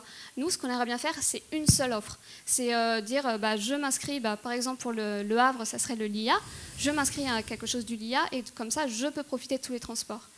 Le problème aujourd'hui, oui, c'est qu'il y a vraiment un manque de communication, c'est qu'il y a plein de petites choses où on peut se débrouiller, mais ça veut dire que c'est aussi aux utilisateurs de réfléchir.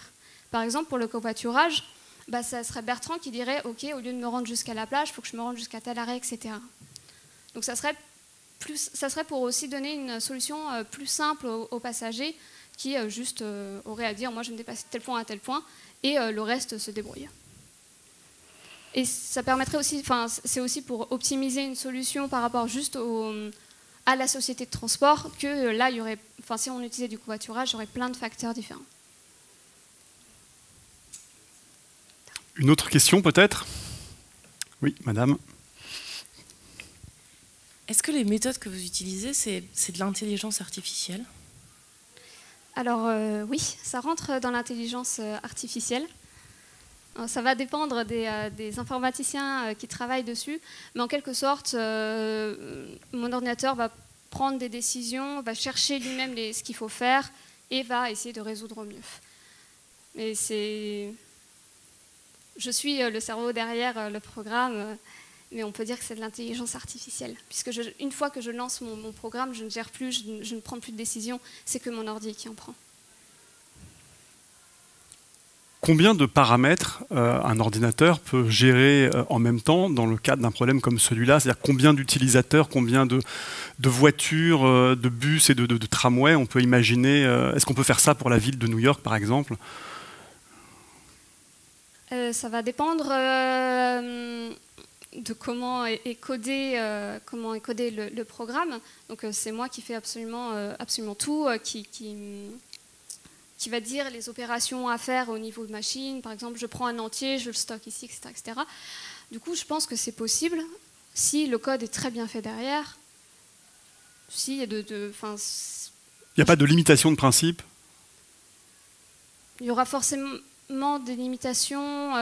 Si vous me donnez 1000 requêtes, ça va commencer à ramer, ça va commencer à être de plus en plus dur.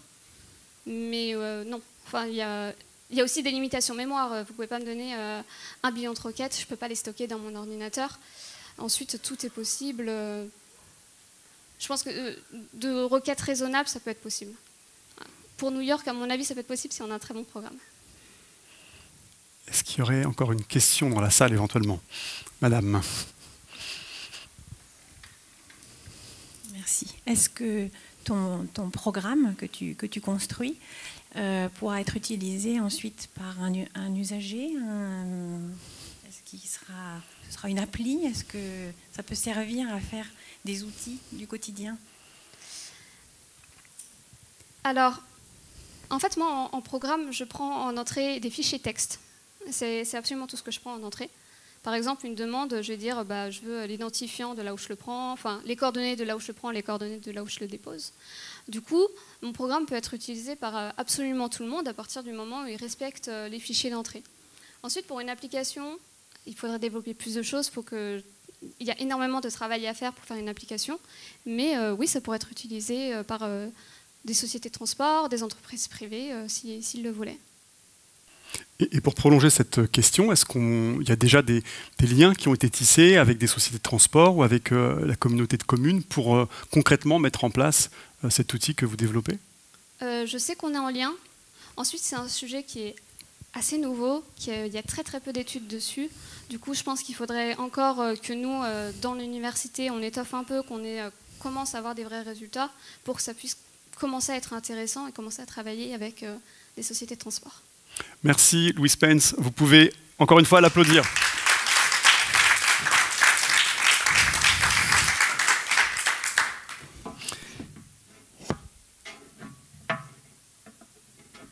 Et c'est maintenant au tour de Koussela Abdelli de nous rejoindre. Vous pouvez également l'applaudir. Koussela Abdelli, bonjour.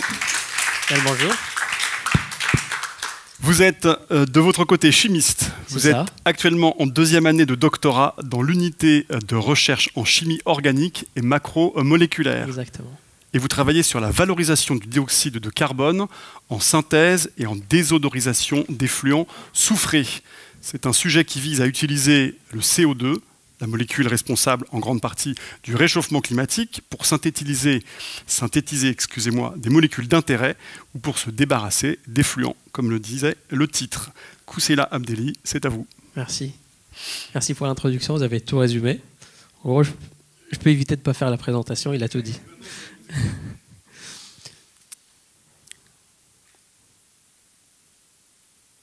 Parfait.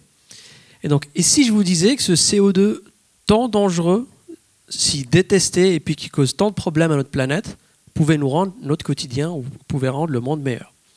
Je m'appelle Koussela Abdelli, je suis jeune chercheur à l'unité de recherche en chimie organique et macromoléculaire de l'Université du Havre. Et aujourd'hui, je vais vous montrer comment moi et mon équipe, on essaie d'améliorer notre quotidien et de le rendre moins chaud, du moins. Alors, vous avez tous plus ou moins entendu parler, même vécu, les récents épisodes de canicules intenses et de chaleur insupportable. Savez-vous que le CO2 en est pour quelque chose? Et puis là, on a une photo de nos falaises normandes, d'Étretat. Et à première vue, on pourrait me dire, mais qu'est-ce que fait une photo d'Étretat sur une présentation qui parle du CO2? Eh bien, en fait, figurez-vous que le CO2 en est pour quelque chose. On est pour ces phénomènes d'érosion et d'éboulement. Donc tous ces problèmes-là que je viens d'annoncer sont en partie causée par l'augmentation de notre taux d'émission en CO2. Donc il est nécessaire de réagir, et ce malgré les différentes mesures prises par nos pays, par nos gouvernements pour réduire ce taux de CO2, il ne cesse d'exploser, il ne cesse d'accroître. Notre histoire commence ici avec ce schéma où on trouve les différents acteurs émetteurs en CO2. Tout en haut de l'échelle, on trouve l'être humain, l'homme, par ses usines, par ses transports, les avions, les bateaux, les trains, les véhicules motorisés, la production d'électricité aussi. En bref, tout ce qui est lié à la combustion des énergies fossiles. On trouve aussi tout ce qui est naturel, ce qui est lié à l'activité volcanique ou encore la décomposition organique.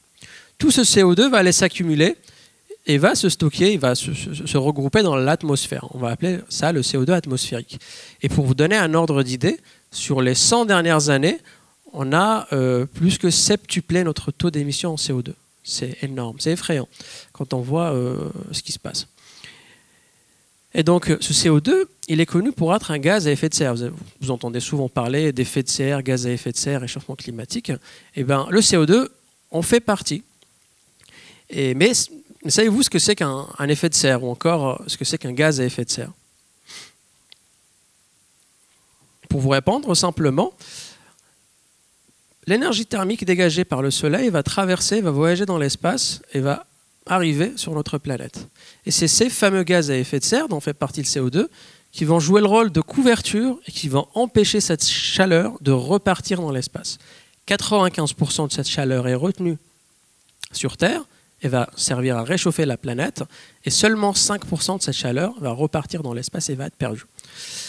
Eh bien, si la concentration de CO2 dans l'atmosphère venait à augmenter, ça voudrait dire que la quantité de chaleur retenue sur la planète va être encore plus importante.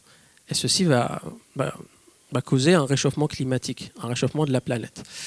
Et on voit ça aujourd'hui par la fonte des glaces arctiques, ou encore, ce qui en résulte encore, c'est la remontée des niveaux des océans, et puis les sécheresses dans les zones qui sont déjà assez chaudes comme ça. Pardon. Une autre partie de ce CO2 atmosphérique va aller directement se dissoudre dans les océans. Comme votre sucre dans le café, le CO2 peut se dissoudre dans l'eau. Quand vous sucrez votre café, naturellement, il devient plus sucré. Quand le CO2 va se dissoudre dans l'eau, il va rendre les océans plus acides. Et justement, nos falaises normandes, nos falaises havraises, sont constituées essentiellement de calcaire, de craie, qui est hautement sensible à l'acidité de l'eau. Ce qui nous mène donc à parler de mon job, de mes travaux de recherche sur le CO2, sur le recyclage du CO2. Jusqu'à présent, tout ce qui se fait en termes de CO2 se contente à la séquestration ou encore au stockage de ce CO2 en attendant qu'on trouve une solution miracle pour le retransformer. Cette solution miracle pourrait peut-être être apportée par nous et par notre groupe. Donc ce qu'on fait, c'est qu'on essaie d'élaborer un outil qui serait fiable, pas cher, éventuellement, qui serait durable et bien entendu écologique, parce que ça ne servira à rien de régler un problème et d'en créer un autre. C'est très important que nos procédés soient écologiques. On travaille principalement sur deux axes. Le premier, comme l'a dit Mathieu, serait sur la valorisation, la transformation du CO2 en médicaments. Le deuxième axe est l'utilisation de ce fameux CO2 en agent désodorisant, pour désodoriser les rejets industriels, les fumées chimiques industrielles. Donc la première partie, qui est la transformation du CO2 en médicament, consiste à prendre cette molécule de CO2 qui est là, à la faire réagir avec d'autres matières premières, d'autres produits chimiques qu'on a nous dans nos laboratoires, et à l'aide de ce qu'on appelle dans le jargon chimique un catalyseur, qui va jouer le rôle de molécule intermédiaire qui va prendre le CO2 d'un côté, l'autre molécule ou l'autre produit chimique de l'autre, et puis les faire forcer à réagir ensemble pour former soit des antibiotiques ou encore des anti-inflammatoires. Le deuxième axe, on ne le voit pas bien ici, est là l'utilisation du CO2 comme agent désodorisant, des effluents chimiques. Mais il faut savoir qu'une odeur est conséquence d'une molécule. Donc, ce sont les molécules rejetées dans la nature qui provoquent cette mauvaise odeur, qui sont responsables de cette mauvaise odeur. Et l'une de ces familles de molécules s'appelle les molécules soufrées, qui sont composées d'atomes de soufre. Ces molécules sont particulièrement présentes dans nos rejets industriels normands. Donc on va se concentrer sur ces molécules-là, et ce qu'on essaie de faire, c'est développer une méthode pour les faire réagir en exploitant ces caractéristiques physico-chimiques avec le CO2, pour les transformer en des molécules non odorantes, de préférence. Pour faire bref, grosso modo, ce qu'on va faire, c'est qu'on va prendre deux molécules qui sentent mauvais, qui sentent odorantes, les faire réagir avec le CO2 qui, lui, est inutile et difficilement réactif, pour obtenir une molécule moins odorante, de préférence pas du tout odorante, et puis, en même temps, recycler ce CO2 ou retransformer ce CO2-là en une molécule qui serait importante, utile dans l'industrie chimique. Ici, on a un exemple d'acide formique qui, lui, peut être utilisé comme réservoir pour les piles à combustible, pour les véhicules électriques qui utilisent des piles à combustible à hydrogène. Voilà. Donc, pour conclure un peu cette présentation, on a vu que le CO2 était un gaz à effet de serre et qu'à forte concentration, il est dangereux pour la planète. On a vu que malgré les différentes mesures prises par nous pour réduire nos émissions, le taux de rejet de CO2 ne cesse d'augmenter. Il devient donc nécessaire de le recycler et de ne pas seulement se contenter de le séquestrer. Deux principales méthodes sont développées dans nos laboratoires. La première est la transformation du CO2 en médicament. La deuxième est l'utilisation de ce dernier en tant qu'agent désodorisant des effluents soufrés et puis des polluants aqueux. Je vous remercie. C'est à vous, posez-moi vos questions. Merci à vous, Koussela Abdelli. Voilà, il vous a invité à lui poser vos questions. Ce micro est là pour ça. Une question au premier rang.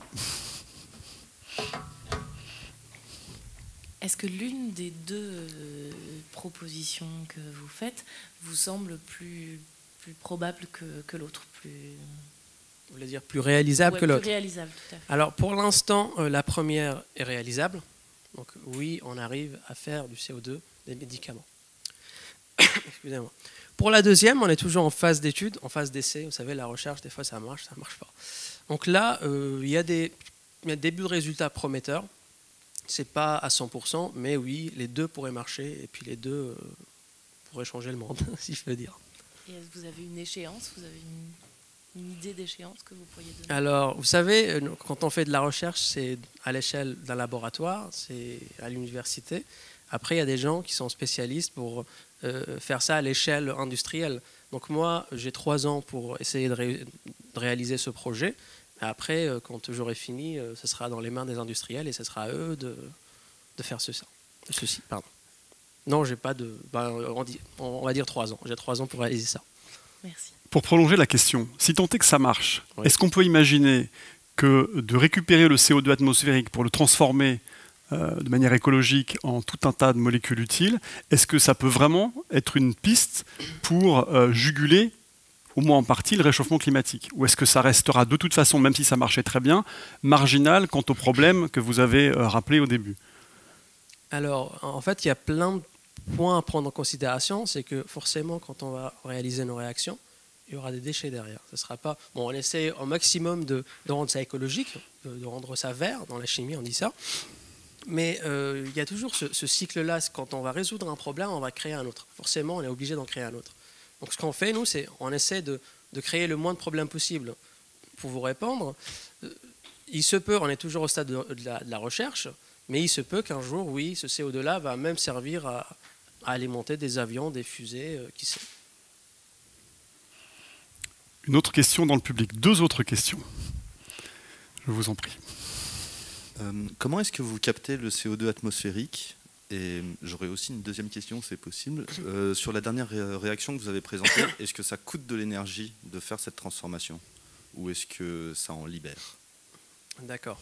Donc, pour la première question, ce n'est pas mon domaine d'expertise. On ne capte pas le CO2. Donc, on l'achète en bouteille, hein, et on essaie de faire une réaction dessus, pour l'instant. Donc, il y a d'autres groupes de recherche qui, eux, sont spécialisés dans la capture du CO2, donc, de l'atmosphère. Pour la deuxième, tout simplement, si vous connaissez un peu en chimie, c'est une réaction d'oxydoréduction. Vous y connaissez un peu en chimie? Oui. Donc, en quelque sorte, on va prendre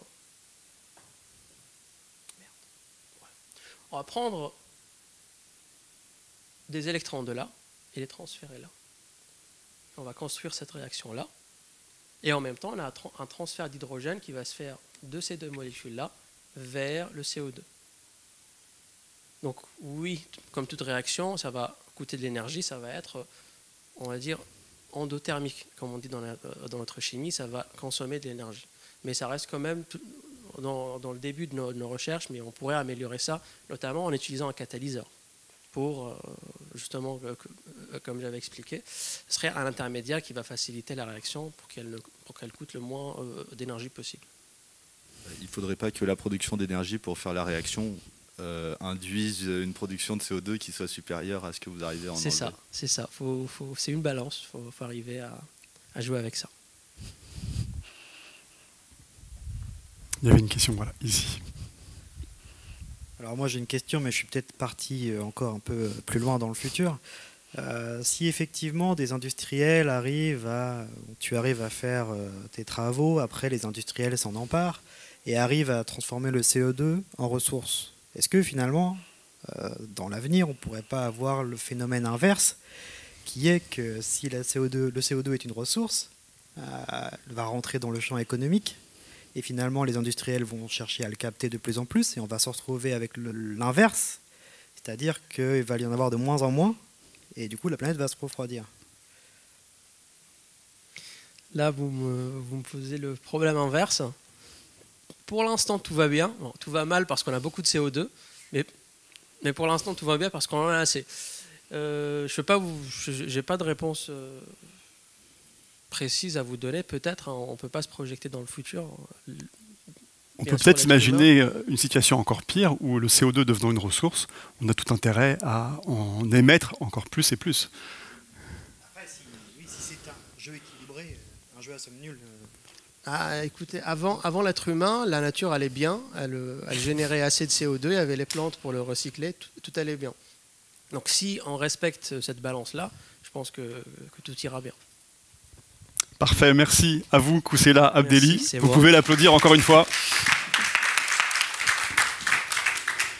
Et nous allons terminer cette rencontre avec les doctorantes et doctorants de l'Université du Havre Normandie avec Montgétro Gouin.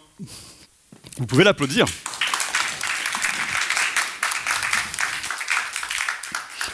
Bonjour Montgétro Gouin. Bonjour.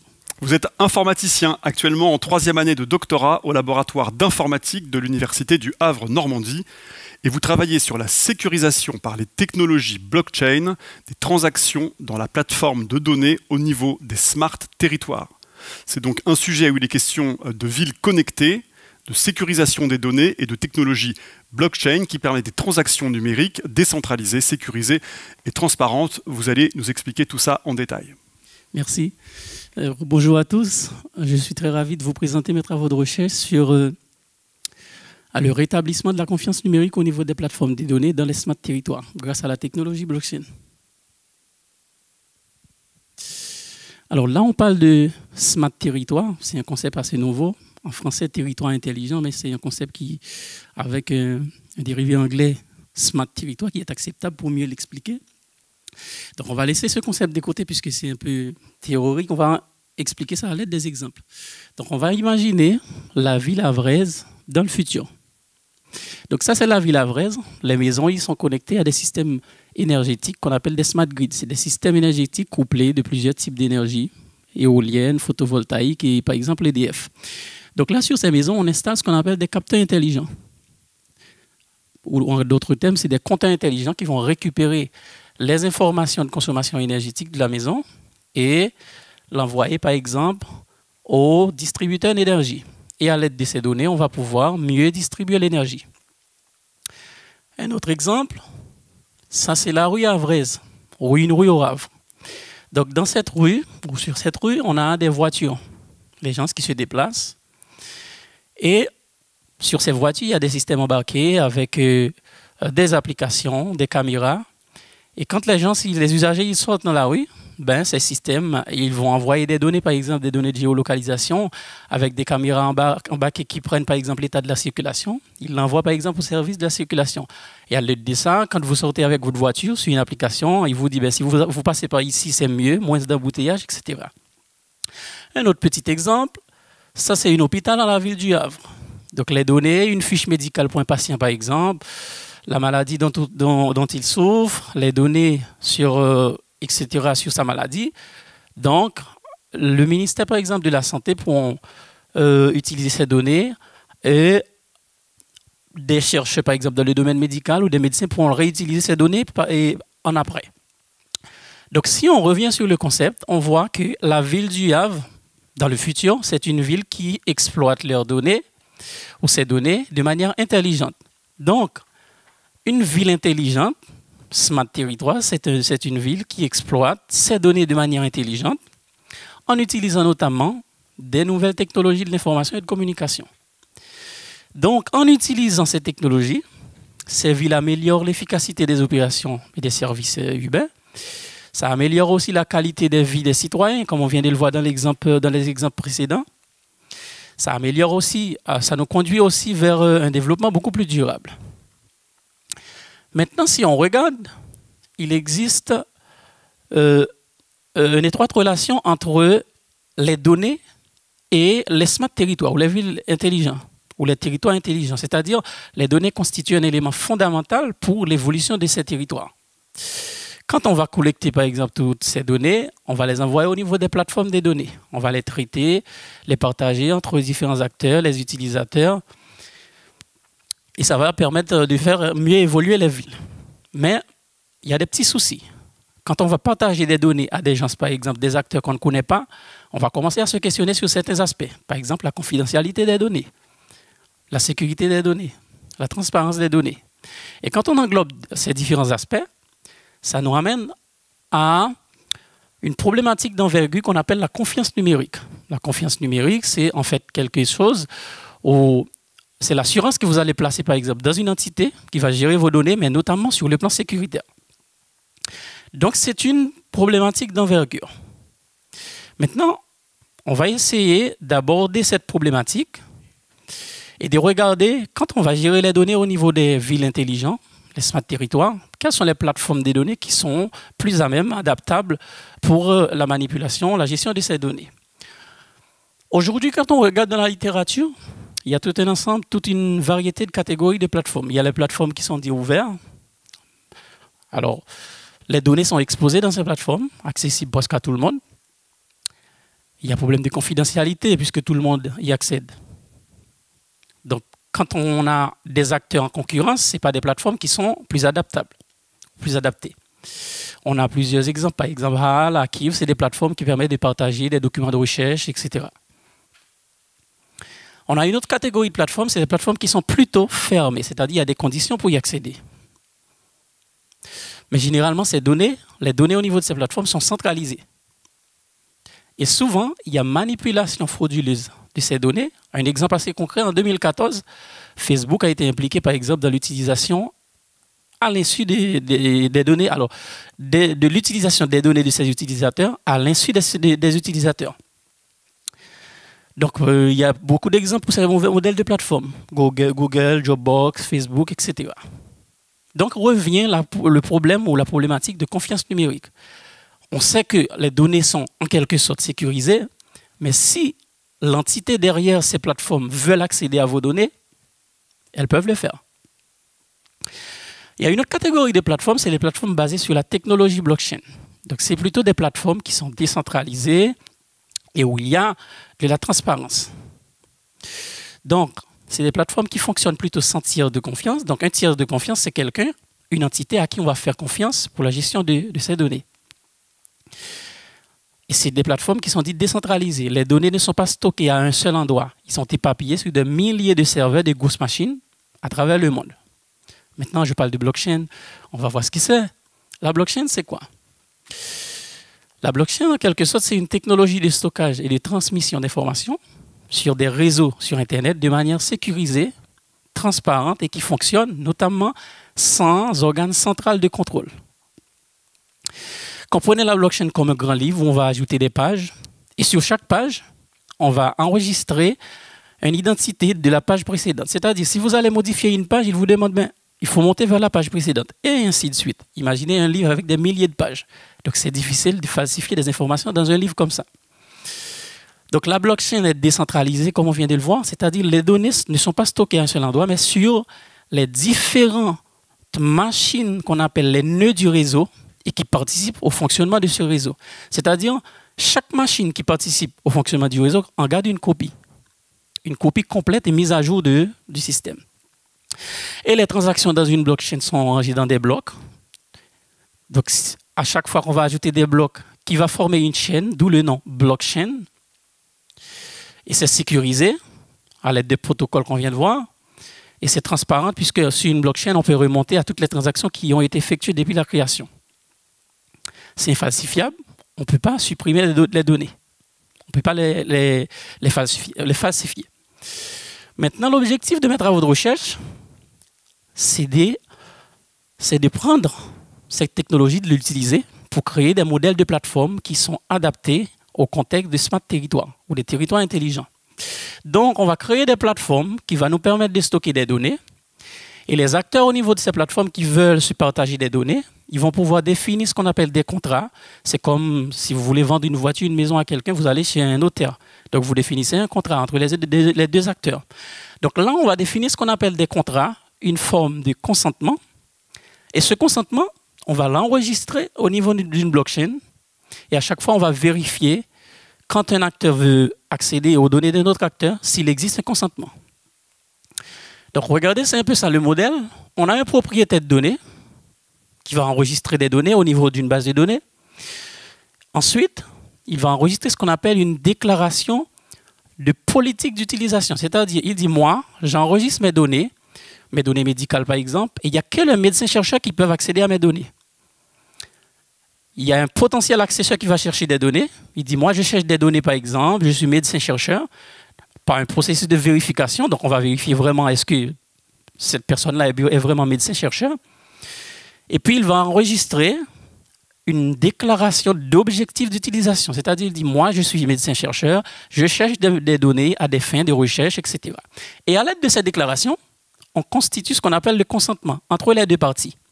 On l'enregistre au niveau d'une blockchain, puisque la blockchain est sécurisée, infalsifiable. Maintenant, à chaque fois que quelqu'un veut accéder aux données d'un autre acteur ou d'une autre personne, on va vérifier dans la blockchain s'il existe un consentement entre ces deux parties. S'il existe un consentement, on ouvre accès. Donc la personne pourra accéder aux données de l'autre acteur ou de l'autre personne. S'il n'y a pas de consentement, il ne peut pas y accéder. Donc pour l'instant, j'ai déjà un petit modèle, un prototype de ce modèle que j'ai développé dans le cadre de ma thèse. Il reste tout simplement à l'adapter, par exemple, dans le cadre d'une ville, dans la réalité comme la ville du Havre, pour voir comment on peut sécuriser et mieux mettre en œuvre un tel type de plateforme pour la sécurisation des données des gens. Merci pour votre attention.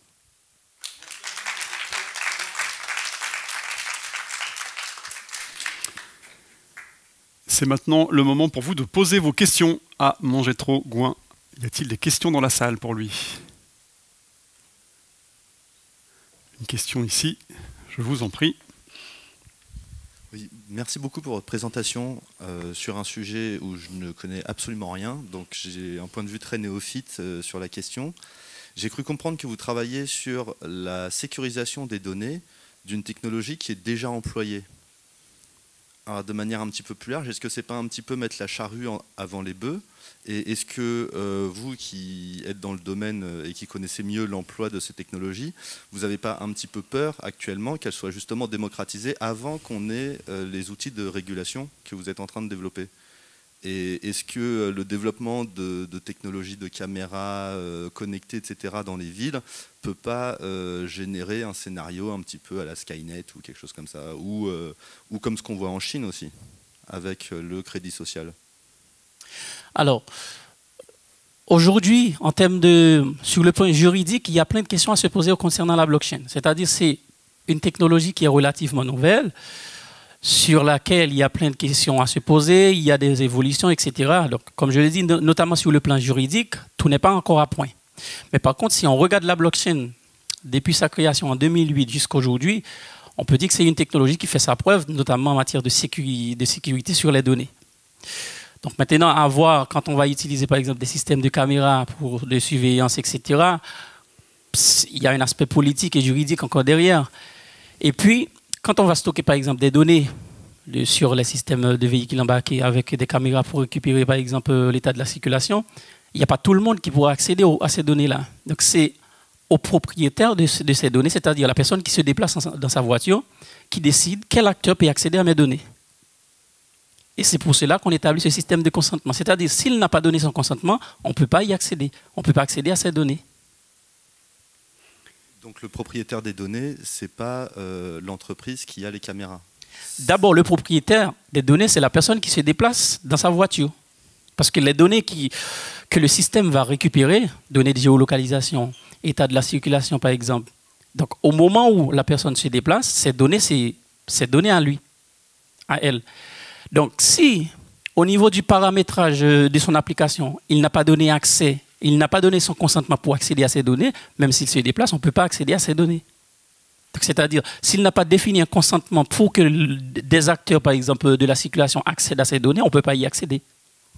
D'où l'importance du système de consentement.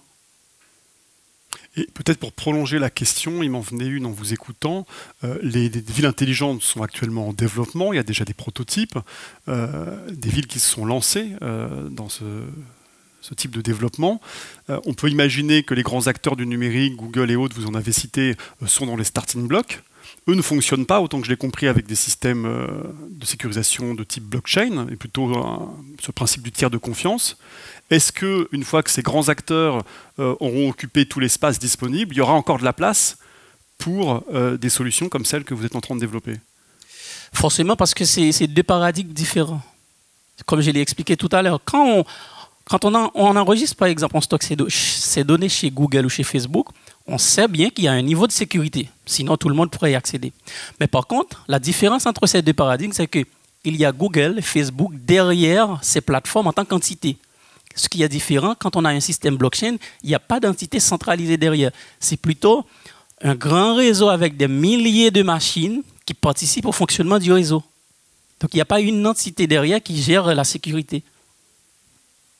Et c'est là qu'on parle de vraiment la décentralisation, qui est un peu différent au système traditionnel ou aux plateformes traditionnelles existantes. Mais est-ce que c'est, in fine, une alternative au système Google, Facebook et autres? C'est pas forcément une alternative parce que ils n'ont pas vraiment la même vocation. Facebook, c'est un réseau social pour distribuer des messages, etc., entre autres. La blockchain, c'est une technologie, c'est pas vraiment une plateforme, un réseau social, c'est plutôt une technologie qui, à destination, permet de faire la sécurisation des données, entre autres. Donc, c'est-à-dire, la blockchain peut servir comme un socle pour créer d'autres modèles de plateformes, notamment pour rétablir de la sécurité et de la confiance. Peut-être une autre question dans la salle? Oui, à côté. Est-ce que, Mangétro, tu peux me donner un exemple d'un système qui utilise la blockchain et où, est-ce que c'est déjà un système qui est utilisé et où... Oui, par exemple, je vais vous donner un exemple de système qui a été mis en place, c'est avec l'assurance AXA, qui a mis un système en place pour rembourser les retards de vol. C'est-à-dire, vous avez pris un vol, il y a un retard par exemple de 2 heures, toutes les données ils vont être sécurisées sur cette plateforme-là. Et automatiquement, à l'aide de ce qu'on appelle des codes informatiques, des smart contracts, il va vérifier est-ce que vraiment tu as un retard de vol et il te rembourse automatiquement. Donc ça, c'est déjà un système dans la pratique qu'on a mis sur place. Okay. Et aujourd'hui, comme je l'ai dit, la blockchain, c'est une technologie relativement nouvelle. Il y a plein de prototypes, il y a plein de startups qui essaient de se lancer pour créer des modèles de plateformes, etc. Mais ce n'est pas encore à la même échelle que les systèmes traditionnels comme Facebook ou Google qui existent déjà. On sait bien, on l'accepte, c'est une technologie qui a environ 10 ou 12 ans d'existence, mais qui a fait ses preuves, donc il est encore, disons, mineur. Merci. Une question derrière. Oui. Oui, alors moi j'avais une question au quotidien, manger trop. Oui. Qu'est-ce que, voilà, on a vu ce que faisait Louise pendant sa thèse. Comment toi tu mets en œuvre en fait cette blockchain? C'est quoi ton outil? Oui, c'est fini la question. C'est quoi ton outil? À quoi ressemble votre quotidien à quoi ça de ressemble? chercheur? Donc, dans la réalité, je mets en place une plateforme. Alors, pas le modèle en général, mais je crée ce qu'on appelle un prototype. C'est une représentation du modèle que je vais... Puisque représenter le modèle, ça allait demander beaucoup de dynamique pour créer un tel modèle. Donc, je mets en place un prototype du modèle, c'est-à-dire j'utilise une blockchain qui existe déjà, qu'on appelle Ethereum. C'est une blockchain, si vous avez des idées sur les blockchains. Donc, c'est un réseau qui existe déjà, mais qui donne la possibilité, avec des réseaux de tests, pour créer des applications. Donc, je crée une application, ça ressemble à un site web, et je fais la connexion avec une blockchain existante, et j'essaie de, comme je ne suis pas dans la réalité, j'essaie de simuler des utilisateurs qui envoient des données. Par exemple, j'enregistre un utilisateur qui, par exemple, qui va à l'hôpital, il enregistre des données médicales. Je fais la connexion, par exemple, pour quelqu'un qui connecte sa maison, qui envoie des données énergétiques. Donc, comme ça, j'envoie ces données au niveau de la plateforme, le site web, comme c'est une simulation. Et puis, après, j'enregistre un consentement entre deux utilisateurs qui existent sur le système pour le partage des données. Et après, j'essaie de simuler le partage des données, c'est-à-dire un utilisateur essaie d'accéder, s'il n'a pas de consentement, il n'a pas d'accès, s'il a consentement, bon, on essaie de voir s'il accède. Donc, dans le prototype actuel, on essaie de simuler puisqu'on n'est pas dans la réalité. Mais quand ce système va être mis en place à grande échelle, par exemple dans une ville comme Le Havre, on va avoir un système installé où on n'aura pas à simuler des données, mais on va avoir des données réelles qui vont être envoyées. Voilà. Encore une question. Attendez, je vais amener le micro de l'autre côté de la salle. Et ça sera la dernière question. Je vous en prie. Question très rapide. Est-ce que les données sont anonymisées? Est-ce que les données sont anonymisées, c'est-à-dire on ne connaît pas l'identité de la personne qui a les données, qui par exemple est fournie à un laboratoire pharmaceutique ou à la mairie pour la circulation? Pas forcément. Les données, ils sont stockées. Alors, il y a deux aspects à considérer.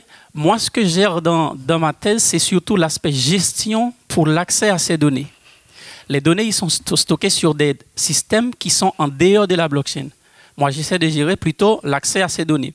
Par contre, il y a d'autres dynamiques ou d'autres moyens pour sécuriser les données là où ils sont stockés. Par exemple, il y a le cryptage des données, c'est-à-dire les données là où ils sont cryptées, vous avez une clé. Si vous n'avez pas la clé, vous ne pouvez pas y accéder.